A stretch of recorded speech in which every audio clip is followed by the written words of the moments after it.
What's happening, folks? Back with another reaction, back with some more Grace Jones, and we're returning to Inside Story, 1986. Thank you again to Seb. And the next track is amusingly titled Barefoot in Beverly Hills, which, number one, has a bit of an alliterative quality to it. Secondarily, it feels like there's a socioeconomic contrast. To go barefoot, of course, can be by your own choice. It can be about recreation and leisure, but it can also indicate that you don't have footwear, you don't have shoes to put on your feet in the same way that you might be lacking in other material resources and protections. So to be barefoot in Beverly Hills on that reading is to be without material means in a place that is all about affluence and even opulence and material wealth. So again, there seems to be a bit of a contrast in addition to an alliterative characters. So I do wonder what the full story will be, and I have no doubt there will be some twists and turns that I will not be able to think of in advance, or that I am not thinking of in advance right now. So let's give it a listen. This is Grace Jones. The song is Barefoot in Beverly Hills, and it's from her 1986 album Inside Story.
Developed onto my feet. What you call a palace. An immunity to heat. An immunity to heat.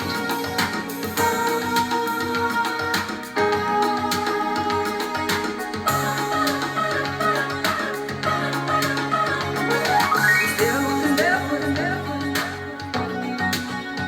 in Beverly Hills.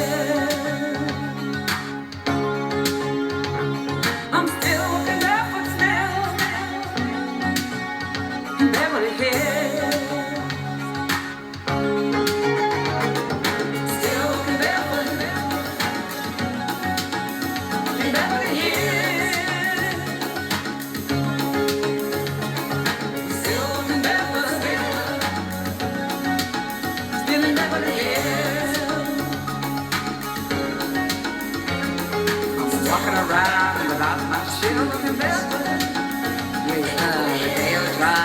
very pure.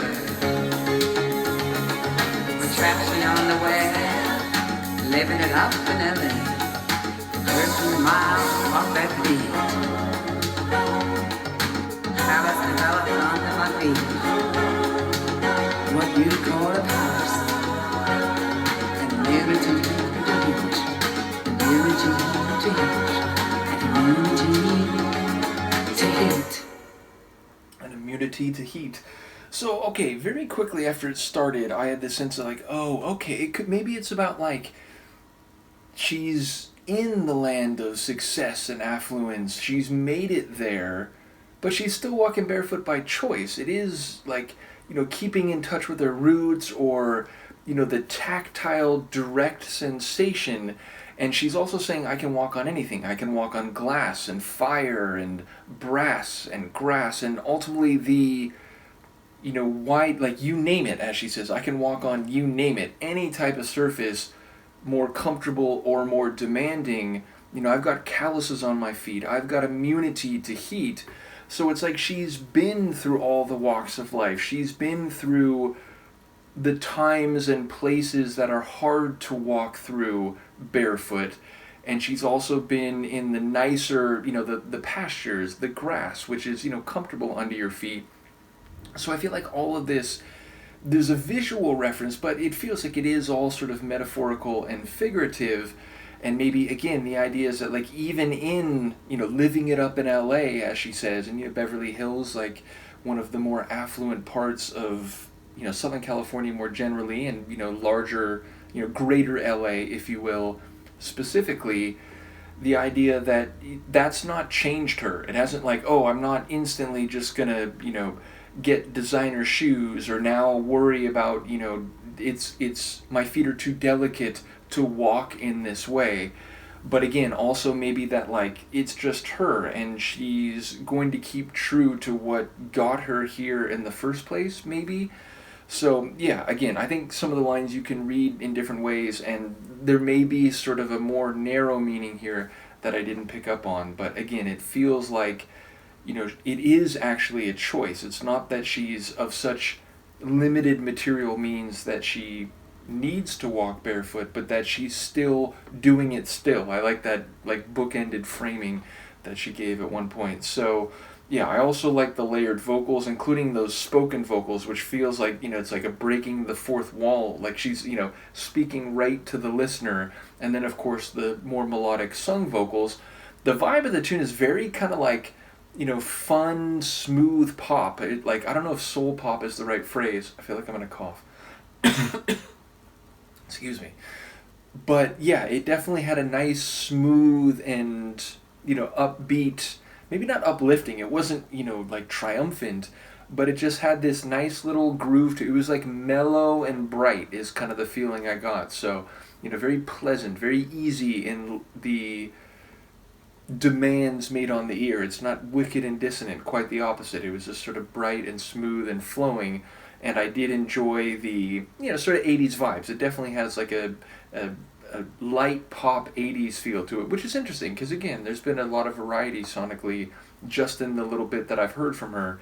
But yeah, this one was more fun sonically and intriguing, and I think expressive lyrically. So I look forward to hearing other people's thoughts. I did notice, as a couple people said, like, this wasn't really their favorite album, but hey, I like going through an artist's catalog and getting a sense for, the variety in their songs, and also the different avenues of songwriting or songs that are written for them, and ultimately hearing, different vocal performances and so on. So again, we're still going through this album, but even if it's not everyone's favorite, I'm still enjoying it. So let me know what you think, and I will see you next time. Peace.